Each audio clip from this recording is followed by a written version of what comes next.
Tonight, I can report to the American people and to the world that the United States has conducted an operation that killed Osama bin Laden. Where we continue to follow the capture and killing of Osama bin Laden now. Those are just some of the scenes overnight as thousands of Americans gathered in celebration of Osama bin Laden's death. Former Navy SEAL Rob O'Neill says he has thought about the mission every day since that May Day in 2011. For multiple conversations you had with Rob O'Neill over the past year and a half, how'd you get access? And you described that his head kind of exploded when you hit him. I actually hit him 3 times because I shot him twice when he was standing and once on the ground. That is the fucking American badass right there. Go, go, go. We are not going for fame and we are not going for bravado. We are going for the single mom who dropped her kids off at elementary school on a Tuesday morning, and then 45 minutes later she jumped to her death out of a skyscraper. If you need help, hang up and then dial your operator. I'm Rob O'Neill, and this is the Operator Podcast.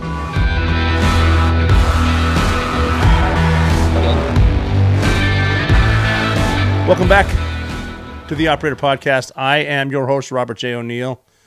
I did take a week off from the podcast. We had some administrative things going on that hopefully I'll be able to talk to you about very soon, but you can find them. They're out there, the World Wide Web. Today's not quite the day to be doing that. It is the 23-year anniversary of when Al-Qaeda attacked the West. September 11th is the date, so we don't need to get into much of my personal stuff today. What I want to do is I'm going to interview a very good friend of mine, Trevor Coult, who can give you his perspective where he was, how 9/11 affected him. He was with the Royal Irish Regiment in Iraq, was awarded the Military Cross, and just his stories of being there they're just so good. They're so realistic because everything from the comedy of what is going on in some places to the camaraderie, of course, to how that Tuesday morning 23 years ago just affected everybody. It affected, even today, people that weren't even alive are affected by September 11th. So today's the day, and don't be afraid to hug your loved ones just a little bit tighter to help you realize what's actually important in life. So I do need to mention my sponsors. Quite fitting, you don't need to tell me that life is precious, that it could all get taken away in an instant. I've talked about My Patriot Supply, and that is why I keep a 4-week emergency food kit from My Patriot Supply in my garage, actually a little bit more than that. It's got everything that my family could need or does need during a crisis, with over 2,000 calories per day. There's enough to go around during times of social unrest, if you can imagine that, government crackdowns, or God forbid, an attack again on the homeland. The food lasts up to 25 years in the packaging that it comes in, and it's ready whenever a disaster strikes, because as we know, it can come out of nowhere. We've seen mass panic in our lifetimes before, and like I just mentioned someone not that long ago, I'm not going to take my family's safety for granted. Are you? Because you shouldn't. Right now, you can get $50 off the same 4-week emergency food kit that I keep in my garage. Go to preparewithrob.com and save $50 on your 4-week emergency food kit, and My Patriot Supply will send it over as fast as humanly possible. And trust me, I know because my order got here, it showed up at my house in 1 day, and I even shipped some to Montana 1 day. And guess what? It shipped for free. So get your 4-week emergency food kit now at preparewithrob.com. Go check out preparewithrob.com and stay prepared.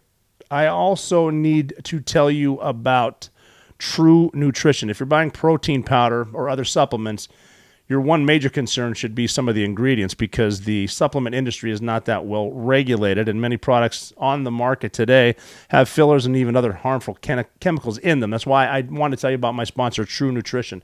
Unlike most supplement brands that focus on marketing a product that is manufactured elsewhere, True Nutrition manufactures its own products while marketing takes a back seat. True Nutrition was formed to provide protein powders and other supplements with absolutely no fillers, no additives, no gluten, and most importantly, no BS. It can be incredibly difficult to find the right protein powder to match your body and fitness goals. That's why True Nutrition You can create your own fully customizable protein powder mix with the exact ingredients that you want based on your activity, based on your taste, your desires, and your goals. What's more, you can even see the True Nutrition facts in real time as you create the mix. This is sports nutrition truly designed by you. So right now, you can finally stop worrying about if your supplements are doing more harm for you than they are good. For a limited time, our listeners will get 15% off your entire order when you use code THEOPERATOR. That's 15% off your order at TrueNutrition.com. TrueNutrition.com. Use code THEOPERATOR, get 15% off. And I love the bases. When I said it's customizable, I'm not even kidding. You can you pick your base. You can combine bases if you like different kinds of protein, and then the flavors, man. I'm just a flavorful guy, I guess. Strawberry sorbet, cinnamon toast swirl, Cinnabon lemon cake, and this is all protein powder. And then you can add boost, multivitamins, ashwagandha, things like that. Everything can be customized for your protein and diet, and I mean everything: keto, paleo, vegan, weight management, dairy-free. It's incredible. Have you ever heard of companies brag about third-party testing? Well, you have to be third-party tested. True Nutrition takes it a step further. You don't just have third-party testing, you have first-party testing to verify content. They've sent back truckloads of products to suppliers over the years that didn't live up to their standards.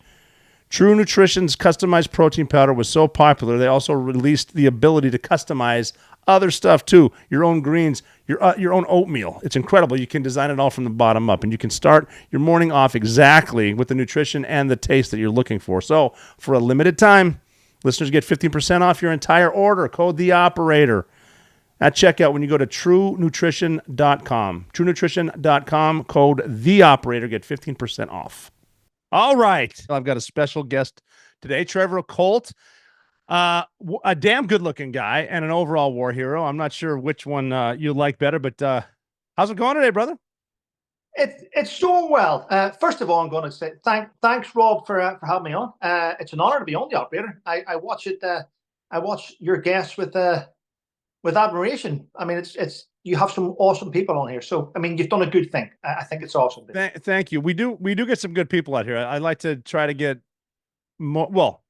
most branches, most allied countries. I doubt I'll get any of the bad guys on here, but I don't think I need to.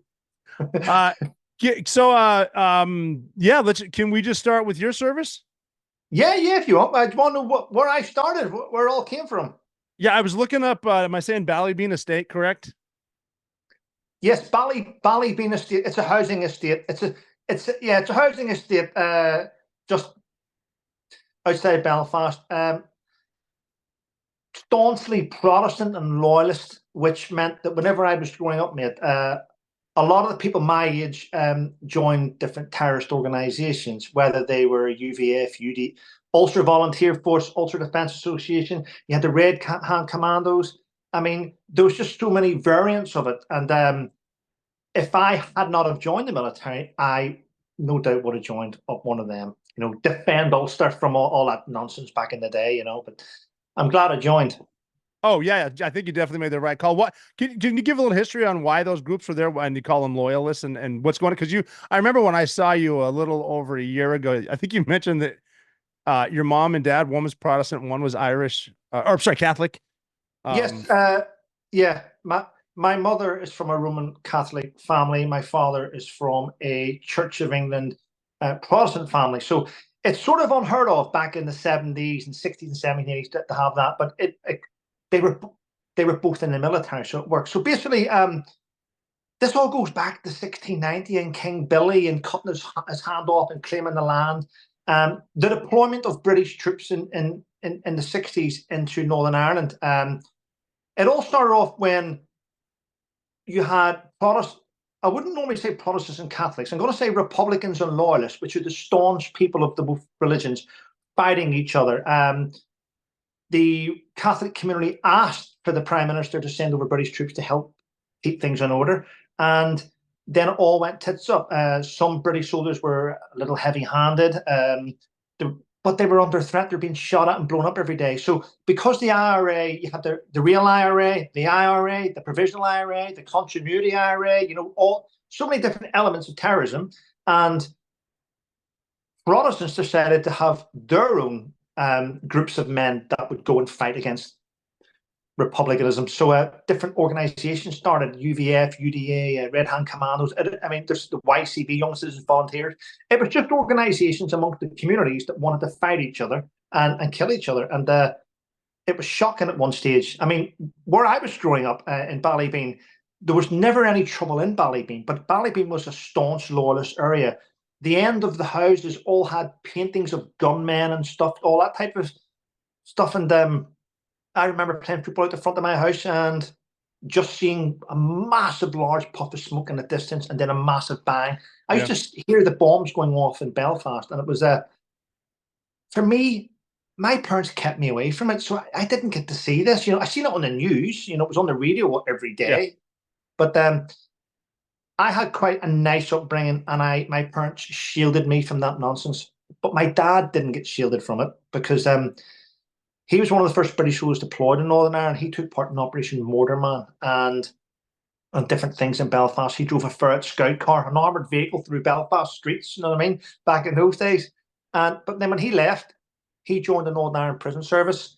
So he was in prison now, and he was amongst some of the most evilest people on the planet, people that were blowing up children and stuff, people that killed the Shankill Butchers, notorious gangsters in Belfast, IRA bombers, commanders, the top element of these people from both sides. And he couldn't be seen to give anyone privileges because there was loads of his colleagues that were blown up on the way to work under vehicle booby trap bombs. My dad, every day when he went to work, used to check below our car.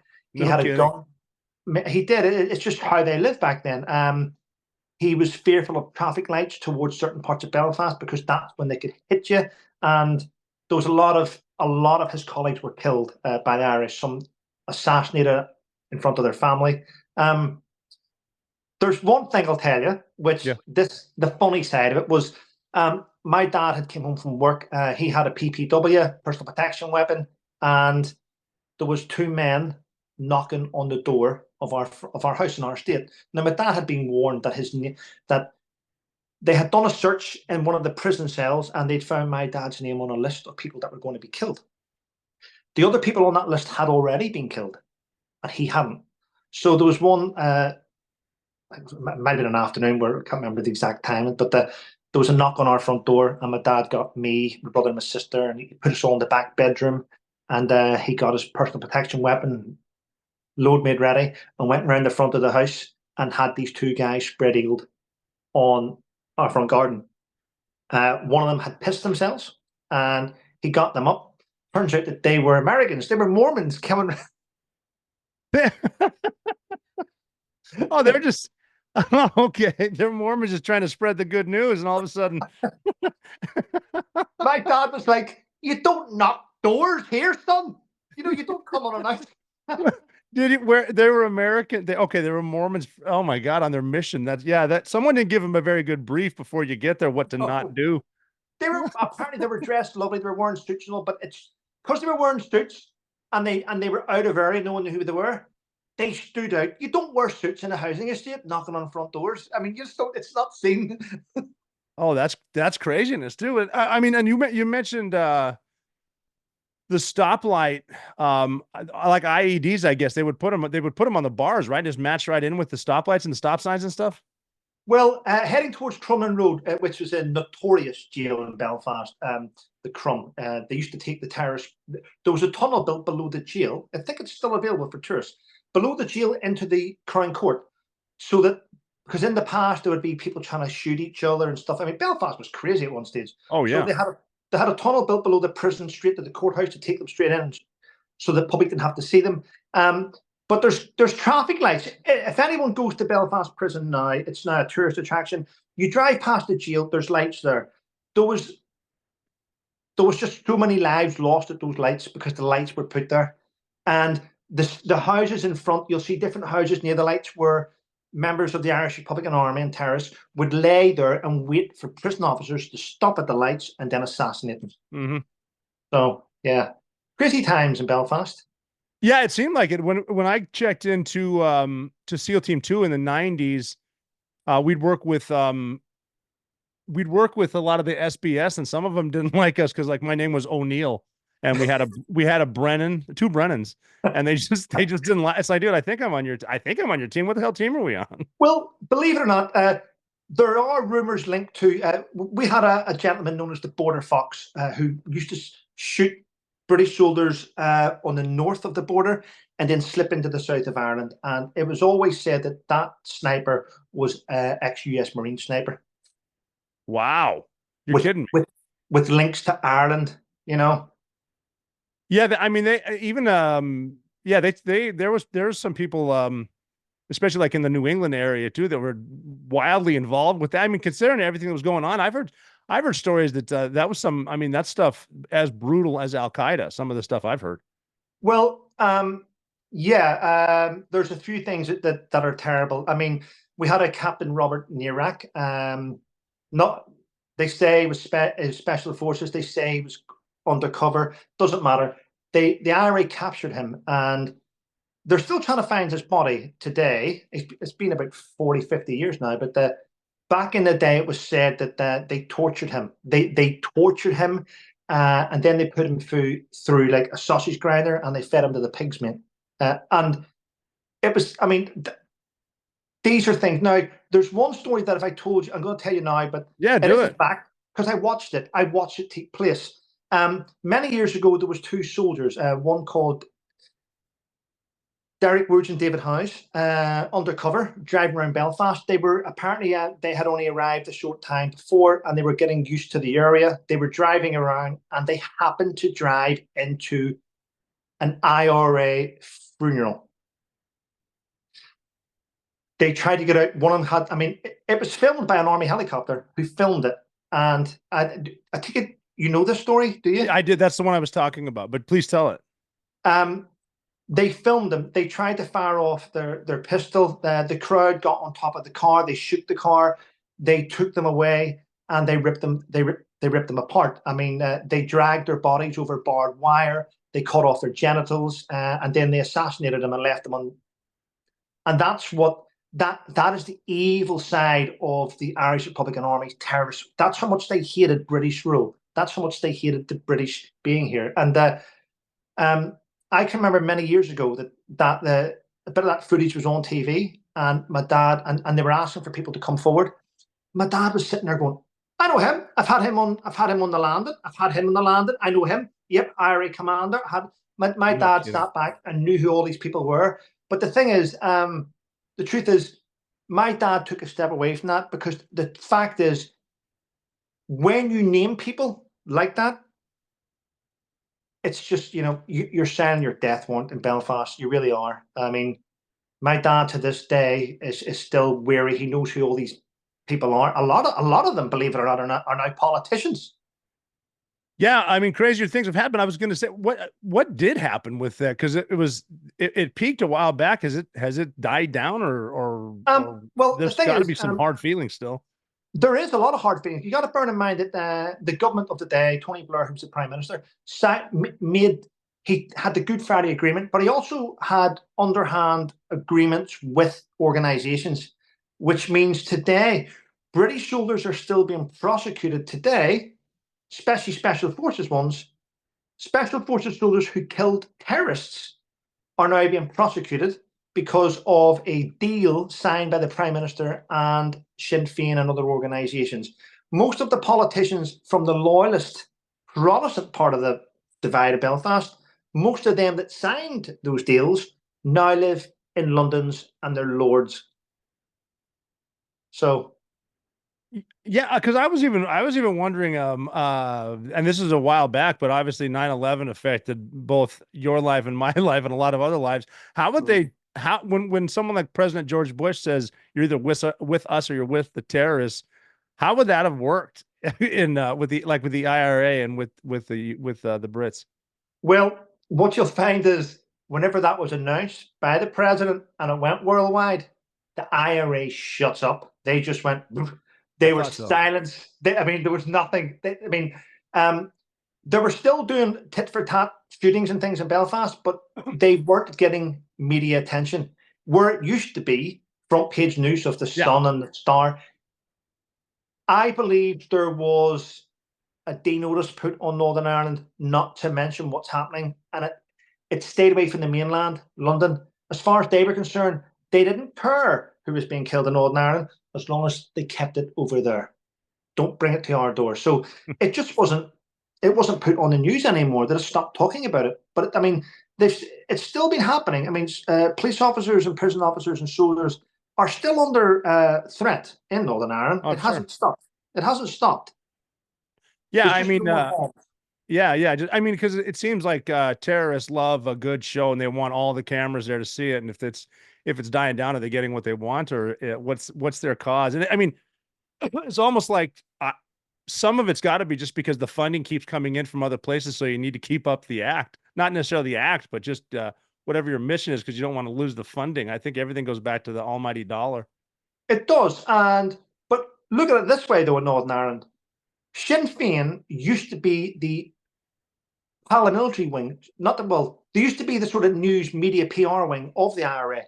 Sinn Féin's now the biggest party in Northern Ireland. They're in government. They have a first minister. So the terrorists of the day use Sinn Féin and Phil Black in their magazine to get out their propaganda. They're now in charge of Northern Ireland. So why would the IRA want to blow up Northern Ireland when the first minister is Sinn Féin? So they've got what they wanted politically. And I know, and I hate to say it, but I do believe in my lifetime, and I honestly believe it, that Northern Ireland will be given up by London, UK, and it will become part of Ireland. It's the way it's going. Yeah. Unfortunately. How's the mass migration, if you will, affecting all that? Is it as bad as it? Because over here, I mean, everything's different on TV than it is for real. How are the locals? Do you still have conversations about that? Yes, it's a big thing. YouTube sort of censor it a little bit, if I'm honest. Yeah. Certain things you're not allowed to talk about, but migration in the UK is the biggest issue. We have a new prime minister, Stasi Stammer, as they call him. I mean, his behaviour isn't that we would want of a prime minister. He promised so many things. He would stop the boats. He would stop the migration. And he started and he's went back and everything. In fact, the first thing he did was, it wasn't that long ago, we had the anniversary of Taliban becoming leaders of Afghanistan. Yeah. So the Taliban are now in charge. So we had that anniversary. And at the same time, our Home Secretary, Yvette Cooper, announced that when all those Afghans that helped British forces that we took a few years ago, well, they've now lived in the UK for so long, and their families can now legally all apply for UK citizenship. So now we're getting all. So he's just granted asylum for 70,000 economic migrants. He's just decided that we've got funding to build 1.5 million homes, but the 70,000 migrants get preference. Plus, he has about 40 to 50,000 Afghans coming now, and we are struggling to get houses for our own citizens. So he's shit on us, and he's just cancelled pensioners' winter fuel allowance.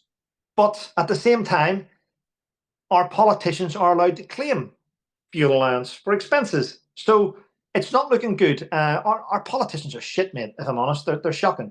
Uh-huh.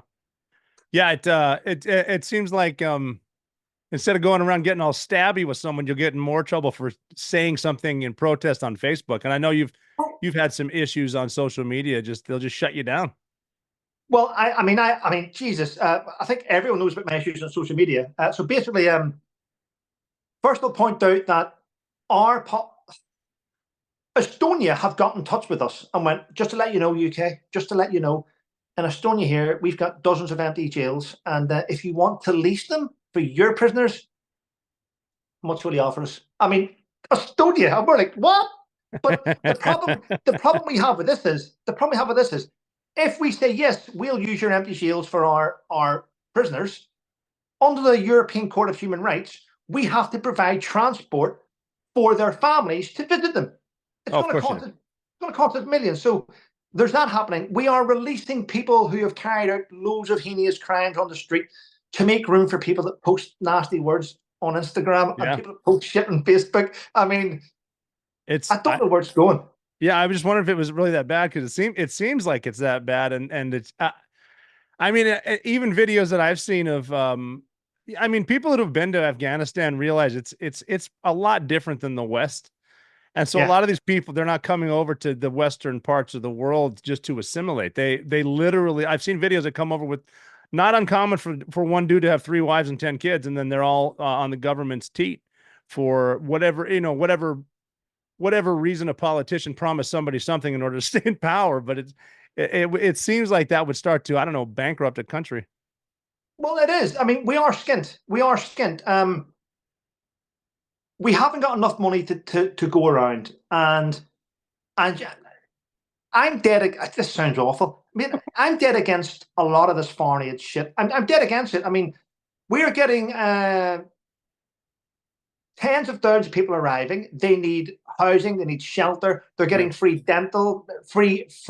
They're getting straight in front of the GP. They're having school places, and rather than split them up around the country, we aren't. We're like putting them out in their own communities, and those communities don't. I mean, I remember maybe a year ago, I was doing a live stream in my kitchen with another veteran buddy, and I had a knock on the door from the police and says, "Hi, we've been reported for a hate crime." I'm live.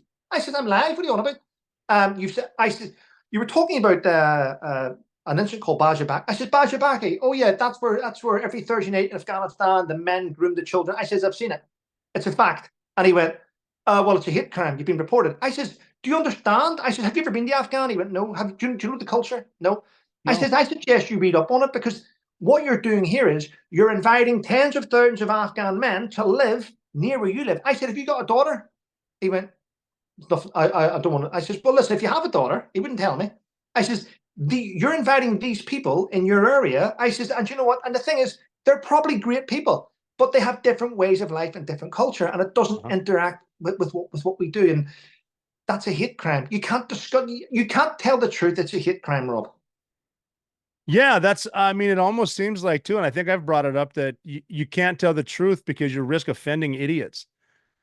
and it's a lot of them just don't want to believe that different parts of the world are different parts of the world. Like the first time someone came back from Afghanistan before I'd been there, and I asked him, "Hey, what's it like over there?" And his response was, "You just have to go see it, because you wouldn't believe a fucking word I'm going to tell you.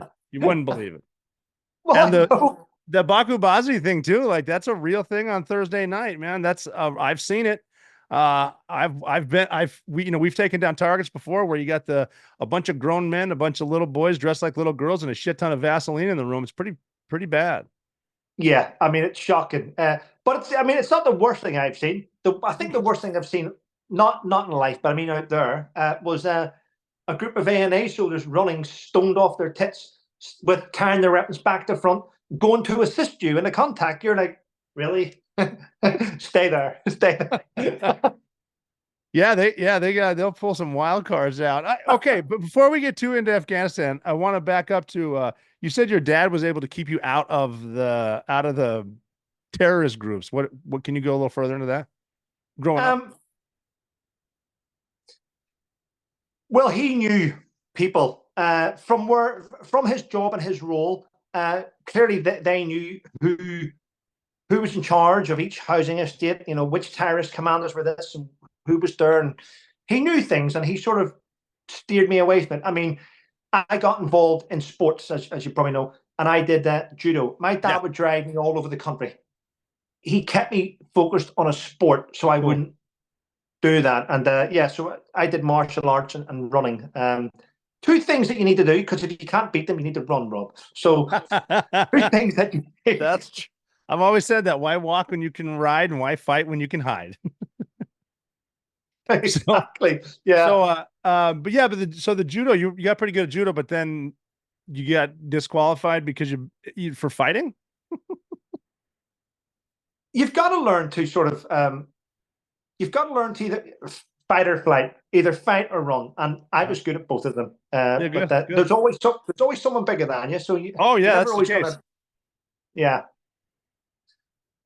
So, judo, and then how'd you get in the Army? Well, I actually messed up my first. I didn't tell my dad I was joining the Army. I didn't. I went down, and I had it all. I had it all lined up. I had to go for the interview. But I messed up. I had to go back 6 months later because in my first initial interview, I was still wet behind the ears. I didn't even know what he meant. I got into my final interview, and he said, I don't know why he said it, but he just said to me, "So you're good living, are you?" Now I didn't know what that meant. I now know that means you good living. Are you church? Are you this? But back then I didn't know. I thought, does he mean am I good? And I went, yes, I am. Yes, I'm very good. And he went, then the army's not for you, son. And he went, I Really? left his office. I know. I left his office stunned, going, what have I done wrong?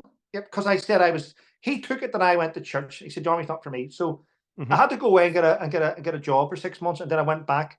And next time he said to me, "You good living?" I went, "No, fucking not." So I got in. Yeah. So and then so you're out, and then what? Well, I got a date to go and start training. I had to go and do a test down at a place called Ballymena, which is now closed, and had to go and do sit-ups, press-ups, mile and a half run, do all that, and yeah, and I found that easy because I was already fit, wasn't I? I found the selection process for the British Army a piece of piss, if I'm honest. That was back in '94, back in '93, '94, and I found it easy, and then I started training on American Independence Day, 4th of July. Mm-hmm. Is that Jess? Is that Jessica standing there? That's what happened. What did she do? Did you say you heard Jessica? Yeah. No, she's somewhere around here. She's walking around. All right. I thought, yeah. We haven't discussed. You haven't even said to me how's being a dad. How's your daughter? Oh, I haven't said that to you, or you haven't said that to me. How's being a dad? How is it? No, I'm just messing with you. No, it's incredible. She's great. Valor is she's a trip, man. She's looking more like her mom every day, which makes me happy. She's got a little bit of the ginger hair. I think it's going to be blonde, but she's got her mom's face, which is fantastic news because I don't need. It's brilliant, man. Your picture. I've been watching you. It's awesome, man. It's good to see. I'll tell you what. It grounds you as well, doesn't it? There's nothing better than hearing her discover her own voice. It's just like, and the realization nothing's wrong with her. She just learned a new pitch. So we've been having a good time with it. She's good. We got her in the oceans a few times, up at Cape Cod. She doesn't mind the cold water, which is good. She's not joining the military, so it doesn't really matter. She could take warm baths for the rest of her life. Yeah. So no, it's good. We're having a good time. Looking forward to that. Oh, brilliant. Yeah, she's good. So she met her sisters, and everyone's great, man. It's good. It's good. Starting to get a little bit busier back here. No, I want to get back into the military. I gotta hear some Iraq stories. We got to get into the army. Oh, man. Well, my first Iraq was 2003. The invasion, right? But you were in front of us. The US were in front of us, so you took out all the targets and just left all the idiots for us to sweep up. But I enjoyed it. It wasn't what I thought. I wanted to go. I don't know why. I wanted to get involved in battles and doing things. They came later on, but at the start, I think I'm glad I didn't at that time. But we just drove around Iraq looking for a battle. Just looking for a battle. What did it look like? Like because I know like the 3rd Infantry Division, bunch of tanks, Marines all were in there. What's the aftermath of when they roll through, like Rolling Thunder type stuff? Well, I remember going through. Now at the time we had our vehicles and we had like massive Bedford trucks, and we had about 30 guys on each one, sitting on top of boxes of water. So, I mean, and it was very uncomfortable. As we were driving through, we could see the GOSPs, the gas oil separation plant. We could see the fires in the desert and the oil burning away and things blowing up and the odd body land. We were like, there's nothing left to do, is there? So we just kept rolling forward, and every so often we would see a group of Iraqi soldiers march down the road surrender. Just they'd had enough, you know what I mean? But it wasn't bad. I mean, but I seen that people were making mistakes when they were burying the war dead. Loads of mistakes, because I could see it. It wasn't my task, but I could see things happening in the distance, and I was thinking, this is going to go wrong. We could see Iraqis being buried in the desert, soldiers being buried in the desert, and then within a few hours, the locals would dig up the bodies because they still had their watches on, and the bodies weren't being stripped down. So I could see that happening, and it wasn't nice. I remember going into towns which were like closed off. I remember the barbers open. Where was the bars open? Alamara. We went to Alamara, and I was out on a routine patrol around there, and the barbers was on to go. And I was like, I've been there for about a short period of time anyway. I needed my hair needed cut, and I remember putting, I remember getting my guys and putting it all around the fence just to go in and get my hair cut. Yeah. Okay. Yeah, that's still, you know, 03, you're still dealing with like Fedayeen Saddam. Like I know dudes that ran into them and they had a hell of a fight. So that's yeah. That's I mean, I had dollars. I had dollars on me. So I didn't get a free haircut, Rob. I did pay him. I did pay. Well, if you have your gun, you can charge it. I know. Yeah, but it wasn't bad. We seen a few. I seen a few things take place which weren't nice, and that was the Iraqi locals who, because they knew the British and Americans were there and the different allies were there, the locals got a little bit brave, and they were going after Ba'ath Party members, which was Saddam Hussein's like evil group of men. His inner circle, yeah. So yeah, the locals were getting them and torturing them, and we were having to go and rescue different high-ranking people of the Ba'ath Party, and we, in a way, there was part of us going, fucking deserved it, but you couldn't do that. I didn't get to see that part. My first time to Iraq was like in 05, but I couldn't. I mean, because Saddam was such a brutal regime. The Ba'ath Party was so brutal that I don't think a lot of people knew what it was like to not live under a dictator, and it seemed like that's when it went to shit. Like the looting the museums and all that stuff too, because it's like, all right, the asshole's gone, let's party. Yeah. But you said you were seeing stuff that the locals wouldn't like as far as burying people the wrong way, and you're just gonna, the Civil War is going to start inevitably with something like that, don't you think? Well, it did. It kicked off. I was back out in 05 myself, actually. I was doing different tasks in 05. I think it was called Telex 7 I was on. So we're doing different tasks. One of my tasks was being sent to Baghdad and to do protection for our 3-star General Nicholas Houghton, actually. And it was nasty round in Baghdad then. I mean, you had in 05, yeah, it was horrible. Yeah. But we got involved in a suicide strike on Route Irish, actually. I was involved in 05, which was a little bit hairy, but we managed to get out of that. So happy enough. I used to enjoy though 05. I mean, I know that, you know, on the battlefield, I knew my job. Off the battlefield, I was a complete dickhead. I enjoyed the drink, I enjoyed the fun, and I could do both. I was brilliant at both. I remember in Baghdad Support Unit. Have you ever been to BSU, Baghdad Support Unit? You probably have, haven't you? And there's a bar. Was that nearby? Was that? Yes. I don't know. Yeah. I'm sure I was in 07. Yeah. Well, we had a bar. We had a 2-can rule. But as you know how a 2-can rule works, yeah, all your platoon are allowed 2 cans. Yes, but only half your platoon will drink. So your 2-can rule becomes a 4-can rule. Of course it does. Rule. Yeah, I remember having a few beers there, and then my mates that had left the military and went on to other jobs would turn up in their Humvees. They would go, Trev, do you want to come back with us to the embassy? And this, I'm like, man, I'm on duty, but no, I'm off tonight. Will you have me back for 9, 10? Yeah, no dramas. And I remember my buddies going, don't go, Trev, don't go. If you go, you're going to fuck up. And I was like, no, I'll be fine. And getting stuck in the embassy. Hang on a sec. We're got a little feed issue here.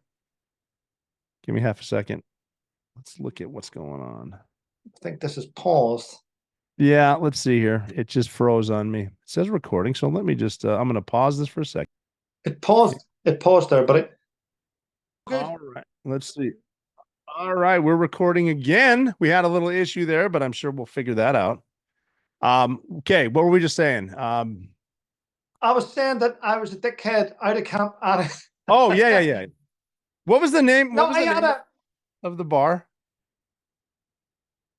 Oh God. I don't know. I'm gonna make it up and say Titty Twister. I'm not too sure, mate. But Because I know it was the SBS had the Shaky Shack in Afghanistan.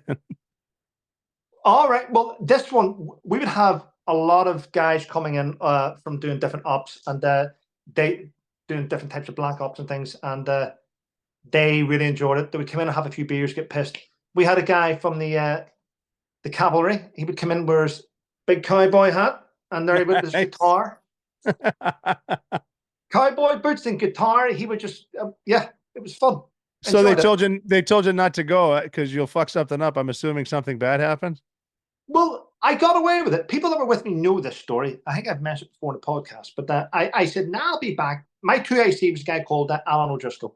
Great soldier, went on to be paratroopers and stuff, but he was a good soldier. And he was on duty. And he went, don't go, don't go. I went, I'll be all right. I'll be back. I'll be back. And I jumped in the vehicle and we headed down through the roads, through all different checkpoints in Baghdad. And we went over the 4th of July bridge into what is known as the Red Zone. Yes. And then we went to the embassy and we were getting pissed in the embassy. And yeah, at the end of the night, I was pissed and I wanted to come home and there was no one sober enough to drive me. And I didn't panic. I didn't, Rob. This is true. I never put that. People are going to say I'm a dickhead, but I don't care. I used to be when I was on the drink. That's but fair. I borrowed a pistol. Oh. I borrowed a pistol, put a magazine on it, put a dish dash on, put a thing over my head. Do you know that? I don't know what it's called. It's a rope. You turn the rope and you put it on top of it. So I did that and I left. And I started walking through Baghdad. I walked through the red. I know. I walked through the red zone, came to the bridge, went up over the bridge, bumped into a US call sign, and they were like, stop. And I got my ID out of my shoe. I was pissed, mate. Come up with all these stupid ideas. Showed them. And he just looked at me and he went, what the fuck, buddy? And I was like, man, I'm pissed. And then this is, he went, My God. he just went, can you make your pistol safe? This is where it goes wrong. I went, can you do it? I'm too drunk. No way.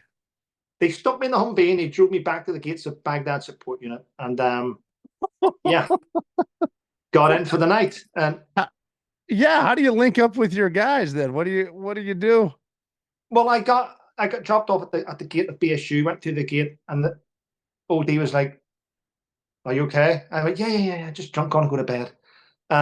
Didn't tell him I had a pistol. The next day, the guy turned up and they were like, can we speak to Speedy? Yep, came out, pistol buddy, give him back the pistol, and carried on with the rest of my operational tour.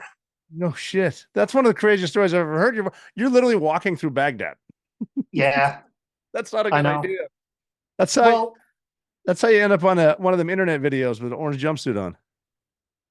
Man, I should have been dead years ago, if I'm honest. I'm lucky I got away with some of the things I got away with. Yeah, but I could see that happening. Seriously, I've been over there too. Oh, just bad decisions followed by moments of complete chaos. yes. But you know what? Suppose he got away with it. Yeah, I can talk about it now. I mean, it was what? Jesus, 2005 that was. I mean, nearly 20 years ago. I mean, I should have been dead. Yeah, but yeah, I know. To this day, I sometimes feel like I'm just on borrowed time anyway. I know. Tell me about it. Yeah. Which is now what like the normal day? You said you were doing personal protection in 05. Was that like the normal day, or were you guys doing hits? What were you doing? It was a rule. So we had done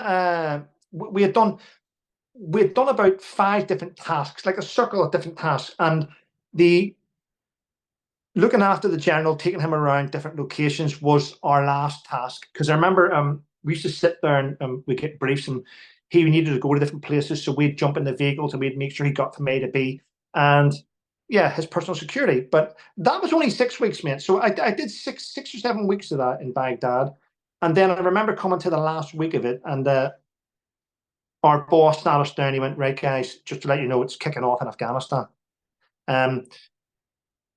3 para are being sent in to help out. It's going to be very kinetic, and 3-Power they've agreed. They had already told their higher bosses, yes, we're ready to go. But that's what most colonels do. They say we're ready to go. They never turn down an op. So then 3-Power looked at us and went, listen, guys, we are short of manpower. We need at least a platoon from you or this. So my unit handpicked the platoon from different ranks and positions. Yeah, so even though I was a complete dickhead, I still got picked to be a commander to go to Afghanistan. Okay, good. Exactly. So I remember going, yeah, I'd love to go. All right. So my names went, all the names went into the hat, and the CO picked the colonel picked who he wanted to go, and he chose me as one of the commanders. And the other 2 commanders were, I mean, really good soldiers as well. So I was up against it because there was now 3 section commanders going. The platoon sergeant was everyone knew the platoon sergeant was like a tactical expert in our unit. Everyone looked up to him. So we had a guy who was not going to take passengers. He didn't want passengers. He wanted people to be able to produce the goods. But it put pressure on me because I wanted to be the fittest, the most robust. But the other 2 commanders challenged me in everything, and it was hard work to try to. I was not only competing to let the colonel and everyone see that I deserve this position. I wanted to be within that platoon. I wanted to be the lead section. I wanted to be the lead guy. So I wasn't always a lead guy. We rotated a little around, but it was a great platoon, and we all had different ways of doing things. I'm like Rob, one of the commanders, is a bit like, right, let's just go. He kicks the door in. He's that type of guy. Davey is the type of guy who would be like, stop, what's behind the door? So we had Dave with his intelligence, we had Rob with his robustness, and I'd be like, fuck it, let's jump over the wall. So we had 3 different mindsets of doing things, and it was just crazy, but it was brilliant. I mean, I enjoyed it. I got the heads up in Iraq in February 05 that I was going to, straight after that tour, go and do the Afghan tour. And I was like, okay. So I left Baghdad a week before everyone else, went to Scotland, started training. In March, I was with the Parachute Regiment. And then St. Patrick's Day, March the 17th, I was in Oman, where they sent us to Oman to get used to the humidity and the temperature and stuff. And it was a place where we learned how to call in, we learned how to not only move forward, but work with the Apaches, work with the fast jets, learning how to call in fire missions. So we practiced that in Oman for about a few weeks, and then went back to UK for a week off, and then we flew straight out to Helmand, and there was no hiding place from day one, mate. There was no hiding place. Didn't some? No, you were awarded the Military Cross in Baghdad in 05, right? Yes, when I was being a dickhead. You see what I mean? Craziness pays off, Rob. What was there? I mean, was there like a specific event for the award, or was this like a deployment award, or what? I mean, I know you said you're being. It was. I was on a patrol, escorting some of the things belonging to the general from Baghdad Support Unit up Route Irish, and I think it was called Camp Victory, the American camp. We were escorting things, and we had done it successfully. But on the way back, well, should I say, on the way down Route Irish, we noticed a white Nissan Datsun sitting at an angle below a bridge, and it looked. I mean, it stood out, and you're like, something wrong there. So we all noted it, all logged it. On the way back out, though, coming back, the Nissan Datsun reversed from below the bridge and started reversing towards our convoy. And I was like, oh, but so all the vehicles moved into the right areas. We had to go through all the normal bollocks of stop and air horns and warning shot into the engine block and all that shit. But it just sped up, and it started flying backward towards convoy. So the guys dealt with that. So now this is what that incident was being dealt with. I remember just stirring out my arcs, and I remember 2 guys coming from the flats with a heavy-duty machine gun, and they set up and they started engaging the convoy. At this stage, some of the drivers were panicking who hadn't been involved in that type of incident before. And I remember speaking to my driver and getting him, move our vehicle. Can you take our vehicle around? So I got him to move our vehicle around to the other vehicle to deflect the bullets away from it, so we would take the hit rather than them. so the other vehicle could get away safely.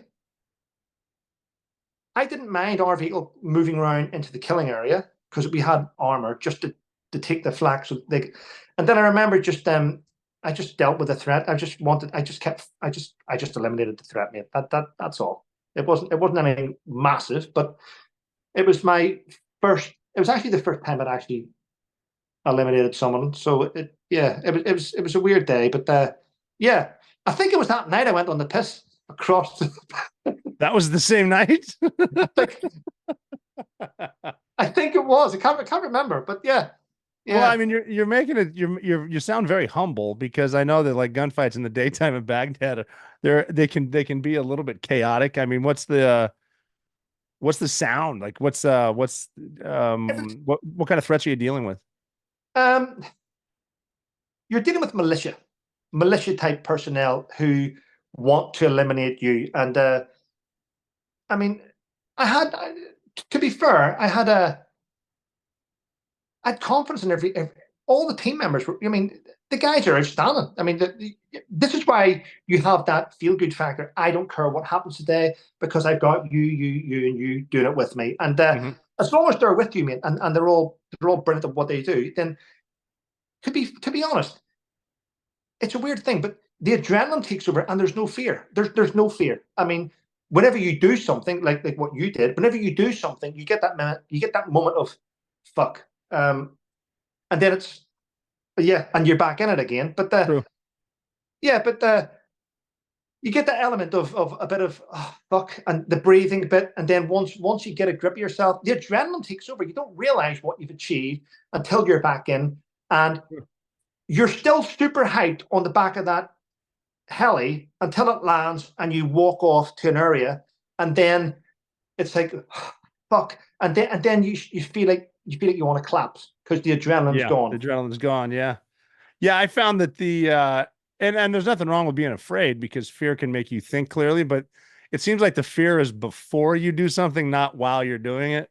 I remember there got to a point too where just when the either my guys or the bad guys were shooting, it's just the day or night got more exciting. That's kind of I mean, night. I didn't like the night. I don't mind it, but the bit I see, you can't see bullets during the day when they're being fired. You hear the crack and the thump and all the rest of the thing. Yeah. But it's at nighttime when you see all the colors. You go the green and the red and that's more scary because they're coming at every angle. You can see them. Yeah. And the ones that I didn't care for were the ricochets, the zing. So that hit something. Do you want what I loved? And I only did it. I've never done it anywhere else in the world apart from Afghanistan. We got rid of the 51mm mortar. We ran out of bombs during Herrick 4. We fired that many. And we took on the 60mm mortar, which is the same man portable, but you're going to break your back. It takes 3 men. It's not man portable. It's massive. And the different types of ammunition. You have, which I thought was brilliant, airburst on the mortars. Oh, yeah. Oh, my God. I mean, before that, I'm like, have I hit?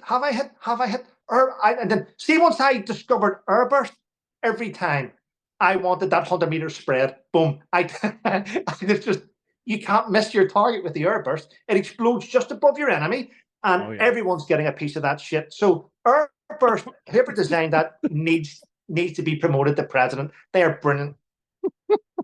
Yeah, the airburst is the way to go too. That, I mean, that's like what you call a lot of cast, they'll airbursting on top of them. I was a big fan of out of the Gustav Illum rounds for houses. Those work really well. They'll start fire. Yeah. We had a guy. I won't mention his name. People will probably Google us. Jim. Let's call him Jim. Jim. I think that's his name anyway.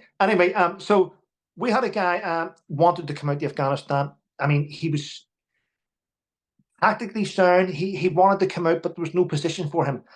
So this is a guy who is a captain, and he's going through the ranks. He's really, really sound, but he wants to come out. There's no job for him. So he settles at a corporal's job because he wanted to come out. Wow. Yeah. Oh, wow. So, I mean, last day of signing, 2006, we are ready to be relief in place. We're ready to be changed. The Royal Marines are landing. They're taking over our position. But what happens is, in order to get the Royal Marines in, we had to do a massive operation. I mean, there was scimitar tanks all over the place, recce vehicles. We had fast jets. We had Apache gunships. We were all in contact. And this was just getting a relief in place. To get Steel Company 3 Para out of Sion and to replace it with, I think it was 4-2 Commando, it was a massive operation. And I remember listening on the net, we were in contact in my Sanger. We were getting hit from 2 different positions. The Royal Marine came up to me and he goes, "All right, buddy, I'm here to take over." And I'm like, "Yeah." I says, "Okay, mate. All right, axis." I give him the left of mark, the right of mark, give him the permanent points. The clackers, mate, your claymores are in that position, this position. Here's a little map. There's your ammunition. Your radio, your call signs. He went, "Yep." I says, "Good luck." And I walked out, and he just took over the contact. Right. So in the middle of a fight. Yeah. Isn't that's crazy shit, isn't it? Well, now so this is in Sangin in 06 now. Yeah. Right. And now you said it like, because this is exciting. I mean, not at the time, I'm sure, but you said it didn't stop from the time you got there. Can you just like, what did it look like? What was going on? Well, first of all, I remember getting there and it was just a concrete building in the middle at the Sangin Wadi. They were building it. It was going to become the district governor's house. There was no paint there. It was just breeze blocks and cement. And that became the platoon house, the very first platoon house in Afghanistan. We took it over. And honestly, we would get hit from about 3 or 4 different locations a day. We'd go on a patrol. We would get hit from sniper fire. I mean, there's no other way to explain it. I mean, whenever I was going through my therapy with my psychiatrist, Rob, and we were talking about my complex post-traumatic stress disorder, we discussed it as an onion with layers. And this is why you can't fix someone with PTSD. You can try and make them find ways to cope with it or drug them to death. But I remember sitting there with her and I went, "Okay, so Monday, we're out on Monday on patrol. We got into a contact." "Okay, what do you mean?" "Well, we got fired up in this location. What happened?" "Well, we got away from that there. Tuesday, we went out. There was an IED went off. Such and such lost a leg. Wednesday, we went out again. There was another contact, an IED, suicide bomber's dead. Thursday, we lost a bloke. Friday, one of our guys got shot." "Okay, and how long did this last for?" 180 days. And you're like, "What?" Every day. Trauma. You can't process it. Once you've been through, for instance, you've been involved in an incident where a mortar's landed behind you. My friend's had shot in his head. He's died. Another friend's been shot here. My other friend lost an arm and a leg. And this has been on for 180 days. When it gets to day 23, it doesn't faze you anymore. Seeing someone lose a leg, you look down, and this sounds really shitty. I mean, I remember being involved in an incident. I was platoon sergeant, went out, IED went off. One of my guys died instantly, arm and leg blown off, part of his body. A few other guys with shrapnel. My interpreter was screaming. And I remember just walking up and going, "Someone shut him the fuck up. Put something in his mouth. Fuck up." Because my mental health was in a place where if you're screaming, you're okay. It's the one that's silent I want to deal with. So someone deal with him. "I'm bleeding. Elevate your leg, put your tourniquet on, give us morphine and just shut up. We'll deal with you in a minute." And I would sort of, my own sort of triage and sort of way of just, "Guys, tomorrow's another day. We're back out. You're not getting a day off because you got shrapnel in your fucking leg. Shift, move. There's people worse than you." And it sounds weird, but you have that mentality, because there's either that mentality or there's the mentality of, I can't go out anymore. I can't go out anymore. It's broke me. I need to replace. So you've either got that mentality or there's no in between, Rob. When you're in those type of situations, you're either, and I hate using this saying, but you either man up and get on with it, which I don't like to say, but you either grip yourself and move forward. You can, one day in those tours can turn you from a guy who's highly well respected in the military to a guy who's known as an arsehole and shouldn't be commanding men, just by your decision making. So you have to sort of, there was only one time in Afghan where I went round to different positions of the guys and made sure they were okay. And then I took myself off for a cry because I was fucking, my head was in bits. And that happened once where I needed, fuck me, My platoon commander was gone. My platoon sergeant stepped up as platoon commander, had been wounded and had gone. And you go from being a section commander to platoon commander in one incident. And there was only that one time. I feel it now a little bit, but there's only that one time where I just felt in bits, where I didn't want to let the guys see it was falling apart. So I had to walk away and sang to a different location, have a cry, sit there. I didn't even smoke, but I started smoking. And just to sort of, what am I going to do now? And we all have that moment, but we don't let people see it. Yeah, I don't think a lot of people do see that too. And that I have so many questions. What you said you're going on patrol? Are you foot patrol? Are you driving somewhere? What are you doing every day? Going to the villages and getting the pulse or?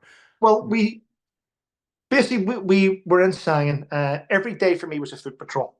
I mean, to be honest, you're just patrolling to get shot at, basically. Yeah, there was some decisions that I didn't like.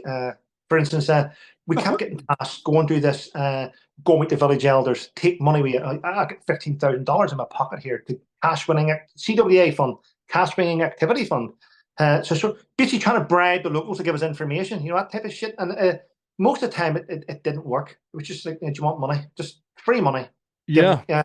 Hand out money to people. I mean, there was one time I was on patrol, and my boss had went on R&R, and should I say that my platoon sergeant was an R&R, and I had a brand new boss. I got promoted in Afghanistan to platoon sergeant, and I took over platoon sergeant, and then I had a new boss come in, and I'm like, so I become from the senior full screw to now the senior guy in the platoon, and right, Trev, we want you to take your platoon up north away from Sangin by foot patrol. You've got a quad with you with a trailer filled with ammunition and rations, stuff you may need. Off you go. But the route is shit. You're being channeled. So I didn't like to be channeled. We had to go make I know. So we had to go make your own route. And we came across this little tiny river. And I was a little bit stuck. But I knew I had $15,000 or $20,000 in my pocket. So I just went. I called over my interpreter and went, speak to the locals. Tell them I'm willing to pay them money if they carry all our equipment across this river. No shit. Yes. That's brilliant. I used some of the money for that, mate, And then when I got there, I was thinking, right, tell all the kids that if they can bring us a crate of Fanta and a crate of Coke, I'll pay them for that. They just middle of the desert, they just turn up with it. You're like, brilliant. They'll show up with it. Yeah, we took over a compound, and I remember I was given a section of U.S. Marine Corps snipers in my platoon that day, and we just utilised them. We took the boss was a guy called Tim, nice guy, and he had the Barrett with him. And I remember lying there and just sitting. We cleared the place. I'm sitting there, but we had a chat in that different frequency. And my boss got in touch with me. He goes, "Speedy, do me a favour. See that Barrett? Find out if that Barrett can actually penetrate those Afghan walls. With big, thick walls, aren't they?" And I went, yeah. I says, no drama. I says, Tim, do me a favor. Can you see if we can penetrate that wall with your Barrett? He just went, is that an order? I went, well, yeah. He went, it is. No dramas. So he fired two at the wall, and I'm going to be honest, the Barrett did not penetrate those Afghan walls. They were that kidding. thick.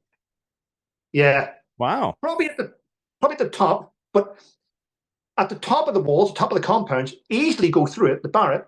But at the bottom, which is where people are standing with their weapons, the Barrett doesn't go through that. I mean, it's impossible. No wonder whenever they were doing a lot of different battles we got involved in, there was little window holes, and they would put their AK through it and just blattered us, and the rounds are hitting us, and we can't hit them back. That's why we kept having to call in the JDAMs. JDAM will penetrate that wall. I know it does. Yes, it does. The Barrett camp and an airburst will take it up pretty nicely. Yeah, so that's what we had to do. But I remember I hated having to do this. See, if you came across an IED and you have to call it in, a 9-liner, your IED report, you could be waiting up to 12 hours for the IED team to come out to you. So, on this incident... Yeah, just sitting ducks. Exactly. So this incident, we took over this compound, and we were in there, and I remember Tim lying on the roof looking down. He goes, he worked out everything, and he went, I think that's an IED down there, mate. It's at a walkway, and that's where we're going tomorrow. I says, we're not going there tomorrow then. Are you sure? He says, I think it is. I went, okay. I said, shoot it. And he was like, what? Shoot it? If you think it's an IED, shoot it and see. I bet you it's not. Anyway, he's like, is that an order? He kept saying this. It's like to Well, he's just justify covering his tracks. I know. And I was like, fuck, just shoot it, mate. Yes, it's an order. And he did, and it was an IED. And the explosion was unbelievable, mate. It was about 150 meters from us. And he said, everyone get down. And so he did shoot an IED. And then I had everyone on the back and sang on the net, is it a contact? And I went, no, and I just went, an IED's just went off in the field. It's away from us. It's okay though. But no big deal. How big was it?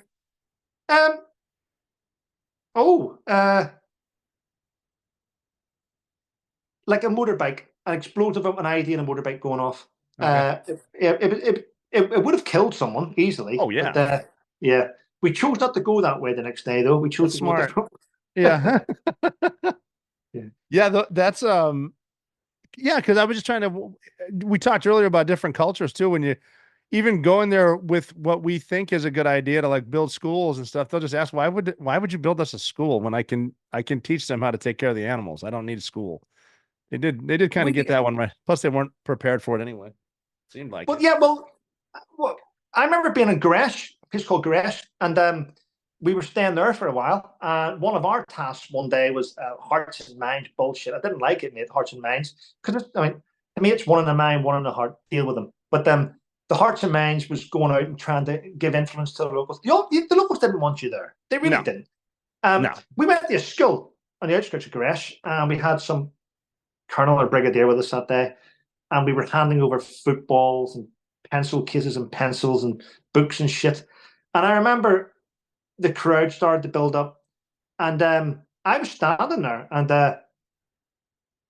didn't have my helmet on at the time because it was meant to be soft posture. We had like our little desert hats on. We were standing there just relaxing, and a brick came from nowhere and hit me in the eye.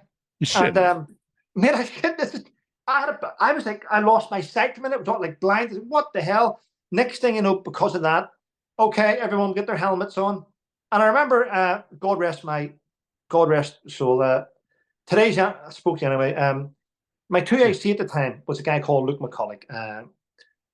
Today's the anniversary of his death, actually, but 6th of September. But I remember Luke coming to me and going to me, Speedy, you need to get in the back of the wagon and shut the doors, because you get the back of the wagon and shut the doors because you can't see. And I went, yeah, I got in the back of the wagon. And then he went, can I borrow your helmet? I forgot mine. But yeah, wow. Yeah, I lost. I think I missed out on the next patrol because of that. Well, you should have hit in the face with a brick. Yeah, the next patrol I didn't do. We came back in from Garesh. The next patrol I didn't do because of my eye was all bloodshot. I couldn't see properly. It wouldn't be good. So Luke stepped up. He says, I'll take the section out tonight on the patrol. We are going to do an intelligence job. This is what was happening. We were taking the guy. The next night we had a job, an intelligence job was to we were going to be driven out and dropped off in a desert, and we were going to lay up, and we were going to observe a little village called Zumbale. So, and I was back in camp. I was chilling out on my cot bed, as you have it, just sitting there, relaxing, fan on the go, just chilling, mate. And they were heading out, and I says, well, look, all the best tonight. All out there, look after the troops. He's like, yeah, no dramas. I'll see when I get back in. I says, okay. And off they went. He was keen as mustard. And then this would have been about 7 o'clock at night. They had it starting to get a little bit dark. Round about, I think it was about 8:30. I heard this contact, massive. I'm like, what the fuck is that? I ran to the ops room, and I'm in the ops room, got the headset on, and we're chatting. Yep, they're in contact. What happened was the guys went into Zumbale. They were meant to be observing. They had done what they had to do. They had all their information. They then patrolled down, and they went into Zumbale to speak to one of the village elders. Mm-hmm. It was quite a frosty response. They didn't want them there. Then what happened was word got around the village that the British troops were there, and the Taliban came from every angle and started firing RPGs, trying to kill them. And the guys fought like hell to get out of there, and they got back in. And they got back in, and Luke came in, and he says, "Mate, you missed out on a good patrol." I'm like, oh, You missed out on a good patrol. I know. I was fuming. Getting ambushed. He got awarded, I believe it, because for that, the first time I let him lead, and he was leading, he got awarded a mention in dispatches. He got a gallantry award for it. Oh man!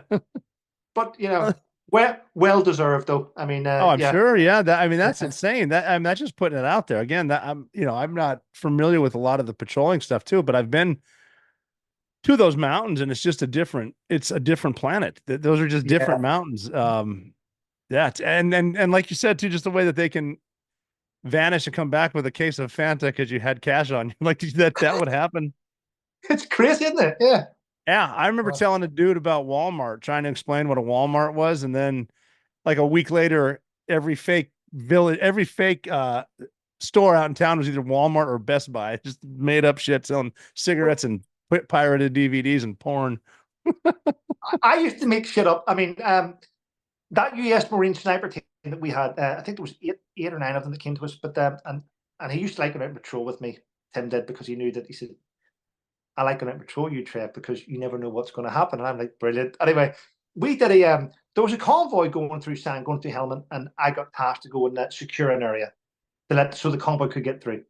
And I had the Marine sniper task me. It was quite funny. And we searched the area. We were sitting there. We searched for about fucking 4.5 hours, 5 hours. And it was still a little bit warm, but a bit sweaty. Once you've been walking for quite some time, you feel warm. But once you take off your equipment, you sit down, the cold sets in and it starts to. And I'm like, but I was still sweating. And I just looked over at one of the Marine guys, and I think it's your turn. Is it his turn to do it? And he didn't know I was talking about. He's like, "What does you want me to do, brother? What do I do?" Yeah. I says, "Well, normally about this time, we usually task one of the guys to go across the local shop and get us all some Coke." The shops were closed. I'm just sitting there looking the other way. This guy gets up, walks across, and I heard this smashing. And then he comes back with loads of Coke. And I went, "Where'd you get that?" He says, "Well, the door was locked, brother." And I went, "Well, we all got our Coke. We all got our Coke." Well, yeah, he went in there and got it. That's fine. Nothing wrong with that. I know. Yeah. I mean, I enjoyed it. I mean,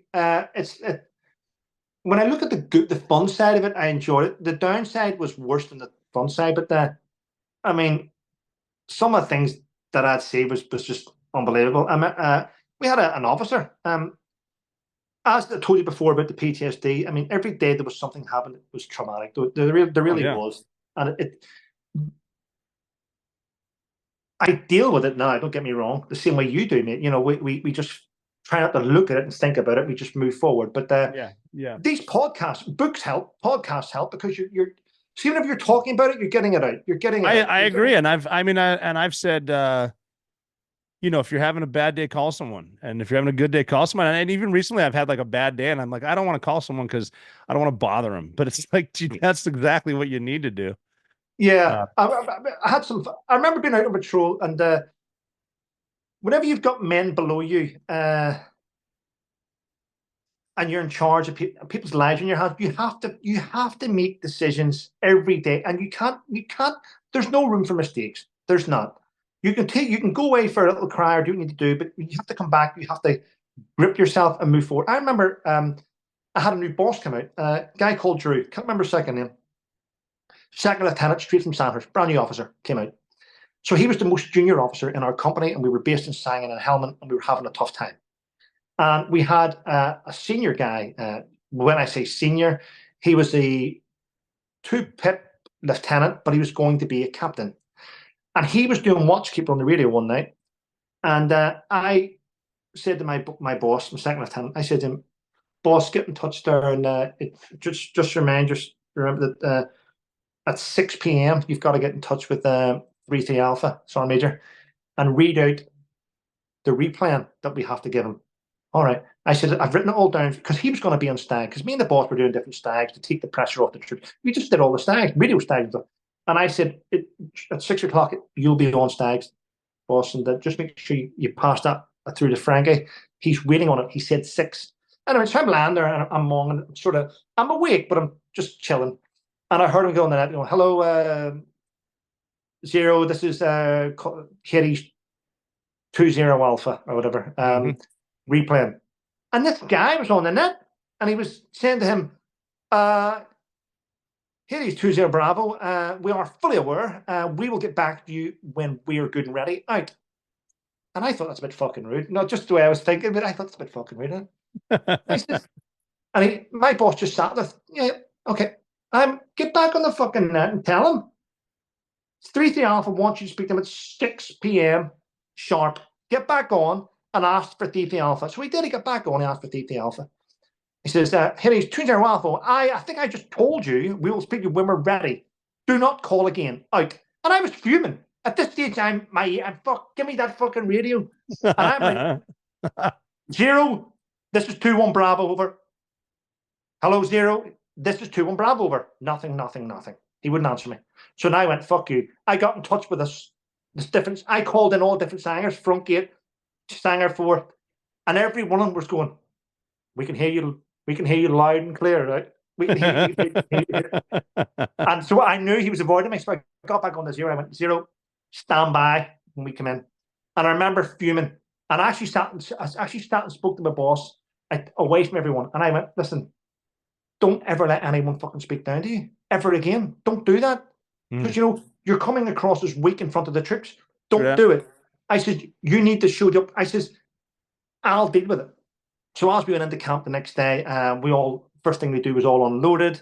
I gave out the orders of I want the batteries replaying, get the radios done, get the ECM done, get all the different jobs. And I just went and I headed towards the ops room. And as I was heading towards the ops room, my Sergeant Major, Frankie, who I hold in high regard to this, he's a fantastic, so tough as nails too. I would never cross that guy. He was one of the guys where if he had said that, I'd have went, don't say anything, it's Frankie. Frankie is a gentle giant, but can turn into the Hulk. So as I walked towards the little steps and sang into the little house, the steps going down, the Sergeant Major's just sitting there. He never used to smoke, but he's just sitting with a cigarette at the wall. And I walked towards me. He goes, he's from Ireland. He went, all right, door, Speedy. And I'm like, yeah, good, yeah. I says, where is he? He went, he's fucking down there. Uh-oh. He just that's what he said to me. I'll give you 30 seconds. That's all he said. I'll give you 30 seconds. I went down the steps and there he is. This officer came out. He goes, hi. And I went, see you fucking. And I smacked him right in the face. And then we were fighting. I said, how dare you speak to my men like that? How dare you speak? And we snapped. And Frankie just goes, puts the cigarette out. And he comes down, 30 seconds is up. And he grabs me and he pulls me apart. He goes, you over there, you blah, blah, blah. And he took me in the room. He went, I had to separate you there, but he deserved that. But don't ever hit an officer ever again. Don't ever hit an officer ever again. But that guy, he was a liability. He was in charge of men. They took his platoon away from him, and then after they took his platoon, they just made him a watchkeeper. But he was still making shit decisions. I mean, should never have been a soldier. Shouldn't have. I think he went through the ranks, became a major at some stage. But well, of course he did. People like that are liabilities, and I didn't like it. Yeah, you see that happen quite a bit. I'm convinced there are people that got promoted just because other branches of service were messing with us. It's like, what? I know. I mean, I shouldn't be talking about this on your podcast, but it did happen, and he was a liability. And yeah, I mean, I would have done anything for my guys. I don't give a shit about. I suppose I didn't really care about the consequences. I mean, what's the worst they can do? Send you to jail from singing? I mean, Jesus Christ! Yeah. Holiday camping. Yeah, it doesn't get much worse than that. I know. Well, Yeah. what because we did mention this earlier too. How did your guys feel about the withdrawal? Because it seems like people that are out in places like Sang like Assadabat or wherever just completely hung out to dry with the Americans like leaving overnight type stuff. Because I know there was coalition forces way out west that just got completely screwed. Would you have any stories about that? Any thoughts about that? I mentioned this. I was on I got asked to do a radio show just after the withdrawal. I did a radio show in America with a Wall Street journalist called Tory and a U.S. Marines colonel. And I was on, it might have been CNN, I can't remember. And I remember sitting listening to the journalist arguing with the colonel. And it was live, and I'm in the middle, and they were arguing. And then it came to me, and I went, well, you see what's happening here? Here we have two Americans arguing about an American mistake, and you're asking me my opinion. I said, at the end of the day, this would never have happened on anyone else's watch. I says, I'm seeing everyone now pointing the finger towards President Donald Trump because he made decisions. Yep, but President Donald Trump had made decisions for American and now to withdraw bit by bit. We get that. The world understands that. You can't keep fighting for years. We knew that. But under President Trump, I know you're going to have people watching this that disagree with me, and I don't give a fuck. I'm just going to tell you. Yeah. I can tell you now that under the watch of Donald Trump, Americans still would have withdrawn. But he would have had the decency to inform everyone of when it was happening. Yeah. The fact that this happened without telling any coalition troops, I find that was I think that was the, I'm not going to put down different types of illnesses, but I think that was the start of his mental decline when he started to make really bad decisions and not care what was happening. That had a massive effect. In fact, right till today,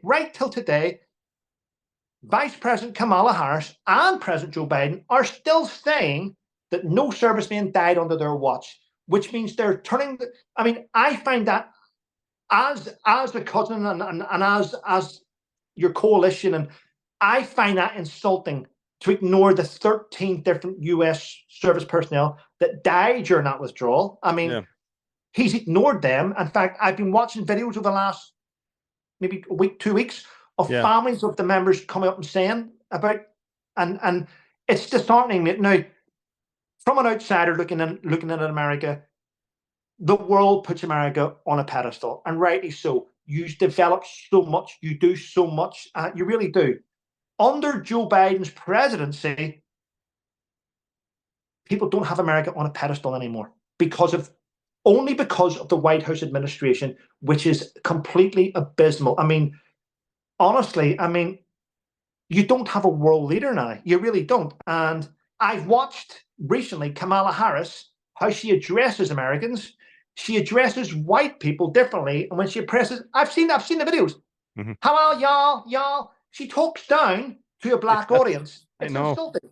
So I sat back and I probably did dozens of interviews after the withdrawal, and I was so disheartened. I just felt so disheartened that was it worth it? Yeah.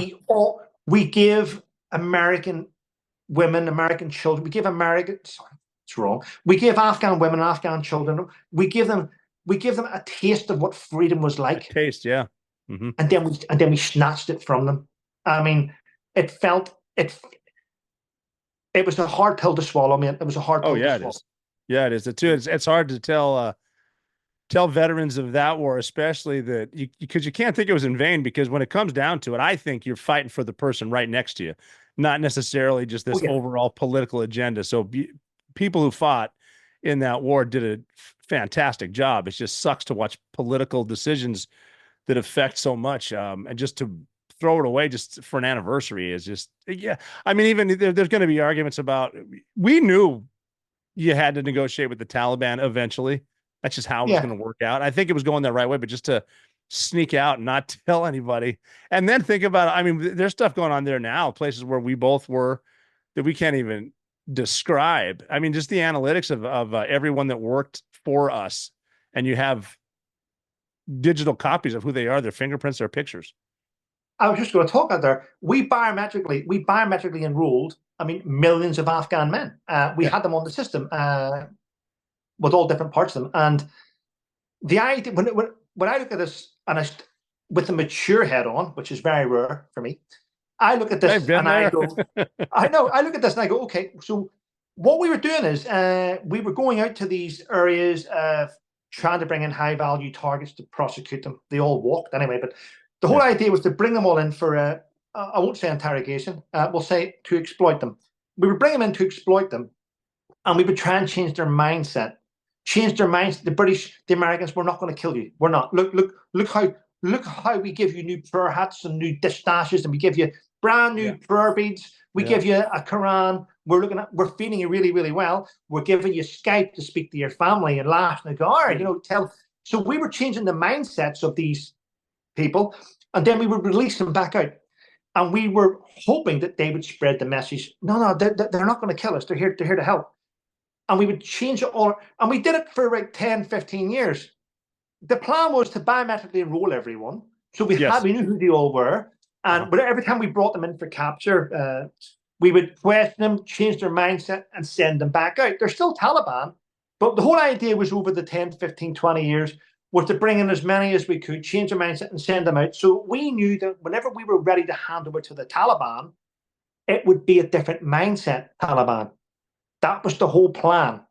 So, but it all fell apart, didn't it? Because they're worse now than they used to be. They're worse, and they can say they won. It's like street cred, all that new stuff. They even, with all the hundreds of millions of dollars we're still sending them, they've hired people to fly their helicopters. I mean, because when we were doing our Afghan-led missions, I've worked with a lot of these guys. I don't think they're flying helicopters. No. Do you know what's funny though? Someone will. Steve and I look back at things that's happened. I mean, Donald Trump got kicked off Twitter and the Taliban got given an account and got verified. I mean, this is crazy shit. Yeah. I've had issues too with, it's like, just with other airlines. It's like, wow, finally, 20 years after 9/11, I'm the guy on a no-fly list. That's great. Yes, but I did see you. I saw you. You posted a picture of yourself.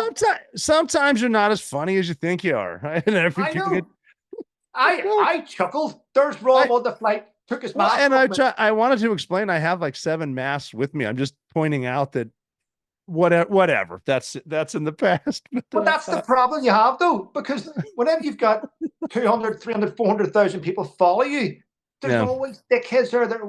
Not everyone that follows you is in your corner. No, that's very true too. I've heard you say a couple things on social media just recently about there are like other veterans who just hating on other veterans for really no reason at all. I don't even understand. Well, you got to bear in mind, forget about me. Let's talk about the Navy SEALs. The Navy SEALs is a community which predominantly have done great stuff. Not all of them, because they're still individuals. And others go for a quiet life. Others are going to go, I'm going to use this as a stepping stone. One of the guys I see regular, and I didn't join in. I'm not good at press-ups, so Ray Cashmere can keep his press-ups. But there he is. He's out every day pushing press-ups, saying about, never quit, never is. And there's another Navy SEAL who's there, who just gobs off about people. Big style. I mean, he called out Sean. He called out the MMA guy, Sean Strickland, didn't he? Yeah. I'm not doing that. No, exactly. So guess what? If you're a professional anything, I'm not going to play you in said sport because you're a professional, and that includes MMA. We're good. But I mean, so you will have people in your community that want to use the Navy SEALs as a stepping stone, and rightly so, and move forward. Others are happy to move back. But I find that it's the ones that want a quiet life constantly bitch about the ones that are trying to use it as a stepping stone. So that's true. And that's in every type of unit. I mean, you'll have guys over here that are who've went for quiet life after working in Afghanistan and don't want it to be brought up. And you have other guys that want to use it to write books and get into news and journalism. And it's the bitchiness amongst the different ranks that I don't like. I mean, I don't understand why people in the community want to bring other people down that are trying to help. Yeah. It's kind of weird. I've seen it. I personally don't like talking trash about, I'm sure I've done it, but it's like not my thing to try to bring someone down. I'd much rather than I just think back to one of the days, one of my bosses, when I was at SEAL Team 6 said, when we all retire, we could all be millionaires if we work together, but that's never going to happen. It's like, okay, why? No one knows why. Just, yeah. Okay. But yeah, I don't know. It's, I think that I've had people even say to me, they're just using me and a couple other guys for their advancement of whatever the hell their cause. It's like, well, just let's do it nicely then. That'll help. That's what gets me, Rob. I mean, recently I've had loads of people reach out to me about helping them with different things. But at the minute, if someone reaches out to me and says, is there any chance of a lift up? I'm like, yeah, no dramas, I can help you out, no dramas. But I would rather they did that than say, look at you, you're a dick. I mean, because I'm not going to help you then, am I? I mean, no. Hi, son, how was school? Good, good. I'm chatting to Rob. Yeah. Yeah. Howdy. Yeah, we're solving all the world's problems and we're solving the world's problems. Foreign relations and all kinds of tactics. It's wonderful. I mean, soon. I mean, there's a problem I tried to solve a while ago, but nobody wanted to listen. And it was like, where all our economic migrants and asylum seekers are crossing the English Channel towards Dover, there's an empty barracks there, which used to be the home of one para. Mm-hmm. An empty barracks. And I used to write on all the time, why can't we utilize the barracks? Why can't you give jobs to homeless veterans? They will protect your border. They'll be the best. Yeah, they can. Mm-hmm. And you know what? No, we can't use the barracks for this. We can't use it. It's not. And next thing you know, the barracks is being used for asylum seekers. And you're like, well, what? Yeah, it is for us. I mean, especially too with the homeless veterans and some of the mental issues that come with it. I mean, PTSD. I've been public about what I'm doing right now with psychedelics and all that stuff too. What have you been getting into for PTSD? Just peace. I mean, I've tried all the drugs. I used to get given different drugs every week, different doses by my doctor. I was a guinea pig with all this shit for a couple of years actually, and I never felt right. I was in a place when I was on these drugs that I would sweat profusely. I had anxiety. I mean, my hand would just shake non-stop. By the way, I made that up. It doesn't shake, but it used to shake non-stop. And my shooting hand. But I'd be nervous and I felt bad and I didn't feel right. It wasn't until I went, you know what, cold turkey, and I'm not touching your drugs anymore. I think the best thing for me is I came off Twitter, which was destroying my mental health. That's a good move. I deleted my Twitter account because it's just a toxic platform. It really is. I deleted Facebook, so I'm not on any of those platforms. My mental health improved by being away from that shit, if I'm honest. Really? That's interesting. That's really interesting because I mean, I'm trying to think of a lot of good that comes out of social media, and there's really nothing. Well, I'm on Instagram. Instagram's great. There's no toxicness on Instagram. I find that to be the platform for me where I can control it. Twitter is a shithole. Shithole, yes. It is. A troll, a dickhead, can have about 5 different Twitter handles. And I've noticed it recently, and I'll explain it. So someone that doesn't like you on Twitter will have a couple of handles, and these people are lunatics. They will tweet about how bad you are, and then they'll answer their own tweets on another handle, and it looks like there's more people. I know. I get a lot of people that just make new accounts so they can keep talking trash. I know. Well, recently, there was an account on Twitter. I'm not going to mention it right now. There's an account on Twitter that had been attacking me for 2 years, calling me a scammer, a thief, pedo, everything. And I'm like, how do I stop this? And then it's another account appears, It's the same person. Anyway, they kept posting shit nonstop. They threatened to shoot my friend in the head. Nothing happened. Twitter. How is that not hate speech? Well, get in touch with Twitter. Okay, hate speech. Let's see what classes as hate speech. LGBT. No, I'm not part of that group. Are you black or African? No, I'm not part of that. No. Are you a woman? No. Are you trans? No. Are you gender? No, I'm a white man. Oh, I don't fall under hate speech categories. So I'm like, how do I stop this? I got in touch with Twitter, and they're like, just to let you know, we have checked that account, and it does not break Twitter's guidelines on hate policies. Of course. Really? So that person made a vital mistake, and they tweeted, I've had enough. I'm going on a train with a bomb and I'm going to blow up Buckingham Palace. Okay, come on, that's something. Oh, it got mass reported. The account goes down the next day. Now, we didn't know what happened. The account went back up the following week. So what happened was the Metropolitan Police got involved in it. It was being looked at, New Scotland Yard, everything. Last week, the person behind that account was in Leeds Magistrates Court, and they were charged with that offence. And they're going to be back up again in October the 7th. And I'm like, brilliant, because now I can use all the shit that I have been hit, all the screenshots that I have, goes to there. But what they did stupidly was they mentioned that they had a £200,000 house.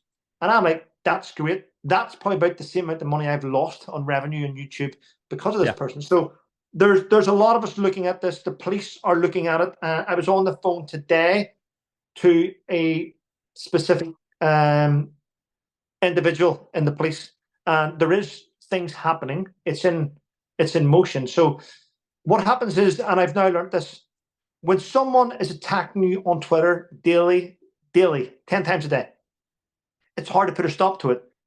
What you can do is you can apply to your local police force and ask them to, if you're a police officer, I'll say, can you get a charter application and serve the charter on X?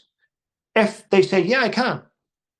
Why? Because of A, B, C, D, and E. Okay, so my police served the charter on X. X then had to give access to the troll accounts to the police cyber security team, should I say, who then look at the accounts, find out where the IP address are. If it is a VPN, they find out where the VPN, which company has served it for a certain area, and we find out who's behind those accounts, and then they're then liable for prosecution. So that's how it took me a long time to get to that level. Though. Yeah, I've had some issues with some meta stuff with trying to get in touch with them and saying, look, I mean, literally trying to explain this is just a joke about certain stuff that if you cross that line, they don't like it, even if it's funny. Well, sometimes I guess I'm not as funny as I think I am, but I think I'm funny. You got me banned from Facebook, by the way. I want to point that out. I got you banned? Yes, you did. A couple of years ago. What happened? A couple of years ago, you were saying it's the anniversary of the time I had to shoot thrice and blah blah blah. Right? Yes. So this is how shit Facebook is. I posted a photograph. I think I told you this. I posted a photograph of a flip-flop floating in the sea. That's all I posted, Rob. Flip-flop floating in the sea. And I just put a heading saying, Bin Laden spotted. That's all I wrote. And that was classed as hate crime. Hate crime. I tried to explain to Facebook, it's not a hate crime to an individual. He's dead. And then I wrote, my mate Rob killed him. And they banned me. No way. Oh, those. Well, I'm sort of sorry. I thought I did something bad. Okay, that's not that bad. I mean, yeah, there's been stuff too that, again, jokes. Some people see jokes certain ways. I know. So yeah, so for PTSD, like you just you said peace, just hanging out. What peace. Right. In order for me to keep my PTSD under wraps, I don't take medication. Yeah. I don't go on Twitter or Facebook. I don't watch the news. I watch Netflix, but what I choose, I don't watch the news. I don't listen to the radio. I live close to the woods. I go for walks. I used to go for walks. Nice. I used to go for walks with my dog, but he died, and so I don't have a dog. I mean, I'm going to be honest with you. I could trade 5 of my friends in to get my dog back easily. But really, yeah, that's yeah. Hard. The dog. I mean, on a lighter note, tell us about the bird you killed today. Well, I didn't kill a bird. Well, it died. It died here. I was setting up for this, and I heard. I was setting up for this, and I heard something on my window. Yeah. And I'm like, I'm gonna. Do you know what, Rob? Do you know what? I'm gonna show you. So I'm. All right, let's see it. I'm ready. I'm in. I'm setting up, and something flew into my window, and I was like, "What the hell?" And I looked out my window, and look, can you see the bird down there? I'll be damned. Well, shit, the fall killed him. Yeah, well, the fall kills a lot of people, doesn't it? That is just no, I'm convinced little things like that happen. I've seen it too in my house where, like, if I'm having a depressing day and something bizarre happens, it's one of my fallen friends saying, "Hey, things aren't that bad. You're fine." Just, so, Exactly. I mean, it's an easy way for me to justify my house is not haunted. It's just a friend telling me to be chipper. Well, exactly. Yeah, I go fishing. Yeah, but that was weird. I mean, the bird. Wow. Yeah, come near me and you'll die. It's just quite That's simple. yeah. See, I wasn't going to say it. So, well, I want to let's before we close, can you tell me about your books and where people can find them? Yeah. My books they're on Amazon. Really. I mean, I got offered a deal a while ago to go into I won't mention the shop's name, but go into a certain shop, a Okay. bookshop, and they wanted they wanted, I think it was 46% of the Yeah. sale, and I'm like, Yeah. really? No. So I only use Amazon now. I find Amazon good. I've got this one, which is the first one, First into Sangin, Yep. Yep. Yep. which is about my time in Afghan. This one came out. I think this came out. Oh, this last year. This one came out. Exploitation, which is that one's about a double-edged sword, really, Rob. Exploitation is about how troops are exploited. You mentioned this at the start. How troops are exploited to fill political agendas, not necessarily to the right. And the other part of the exploitation is about what we do to capture high-value targets when we get them in and stuff. So it's got two messages in that book, and I cover it quite in depth, actually. Well, good. I believe you. After knowing you for a few years, I have no doubt about that. Well, thanks, buddy. But I also have, let's be honest, there it is. I've also got a signed copy from you, Rob. Your book. I will bring you one next time we come over. We had that trip to London was one of the best times we've ever had. That was so much fun over there. No, it is signed. It's signed. No, I'm saying I can bring another one as well. That's my yeah, right, yeah. okay, I signed that. I know. Yep. No, I was just saying if you need another one in case you want to read it again. It's a good book, actually. Yeah. I'll read it. Yeah. Well, that's very cool. Trevor, I really appreciate you coming on today. This has been a lot of fun. Thank you. Is there anything you'd like to say in closing? Why aren't all your followers following my YouTube channel? Well, we're gonna get them on there. Go follow Trevor Coult's YouTube channel right now. Thanks. I'll mate. get on that. I'll post it out. Yeah. All right, buddy. Thank you for your time today. Great seeing you. Great hanging out. Talk soon. Take care. Give my best to Jess, and I will. I wish you well. We'll do. Yeah, super. Thank you to Trevor Coult for coming on here and sharing some of the stories with us, especially today, because it's important to realize how much has happened, and then how fast time goes on. And you know, obviously we invaded Afghanistan after September 11th, and then we invaded Iraq a couple years later. So because I know that Iraq had nothing to do with Afghanistan, but because of the pulse of the nation and what government can do based on a lot of emotion, a lot of fear. Guys like Trevor and I fought in Iraq, so you know, a lot of time in the hot Iraqi desert and a lot of time in the hot mountainous desert in Afghanistan that sometimes gets covered in snow. But just to hear the story, read his books. Exploitation is his second book. Really fascinating book. His first book, First into Sangin, is an awesome read because it's important to understand what a lot of people went through to get there. Not involved with the policies, but then all of a sudden you're with your friends and killing people, and they're trying to kill you, and how it's like a fear before you get there of the unknown, and then you do get there, and it's a little bit terrifying, but then you sort of get used to it, then you get bored. And that's when you can get hurt really bad, when you can die if you get bored like that. So I think it's important to. I'm happy that I have Trevor's book. I'm happy I've gotten to know him so well over the past few years. He's a great guy. Hearing some of his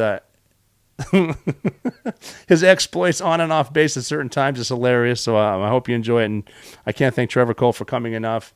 And it is September 11th, so make sure, especially today, you tell your friends and loved ones that you love them and you're never out of the fight.